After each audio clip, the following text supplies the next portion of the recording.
ils auraient pu rejoindre l'aventure à bord du sous-marin Titan, qui a coûté la vie à ses passagers.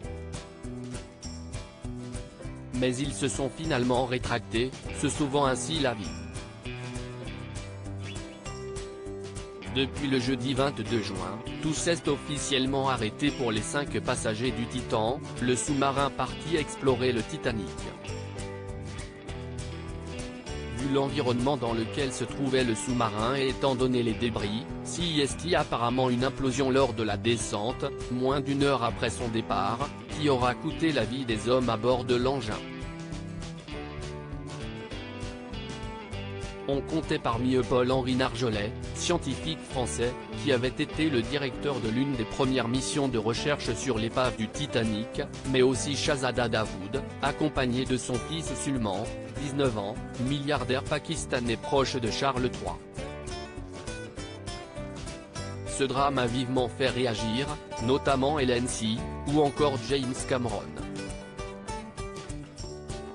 Si ce sont 5 passagers qui ont vécu cette tournure dramatique, d'autres auraient dû embarquer avec eux, comme rapporté par le Daily Mail.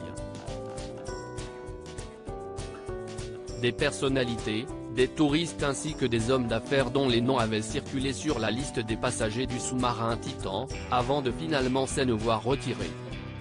Le plongeur américain, Chris Brown, faisait partie de ceux-là.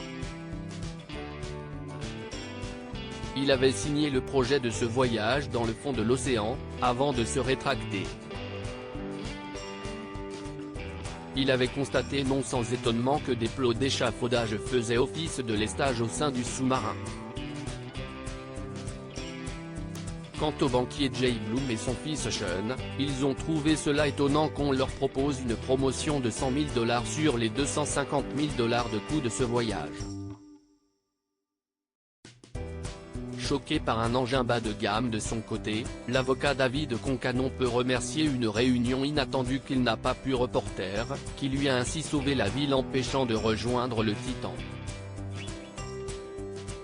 Enfin, le 5e passager à avoir frôlé de peu cette aventure effroyable, CIST Robert Mesté. Ce dernier avait vécu une précédente expérience au sein du sous-marin Antipode, appartenant à la société OceanGate, tout comme le Titan, et lorsqu'il s'est rendu sur le nouvel engin, cela l'a braqué. Il y a constaté que les équipements à bord étaient à ses yeux bas de gamme. Dans les médias, il avait fait savoir qu'il avait trouvé autre chose à faire à la place de ce voyage. Le Titan avait une coque en fibre de carbone, ce qui n'est pas un matériau qui a fait ses preuves dans ce type de profondeur, avait-il noté.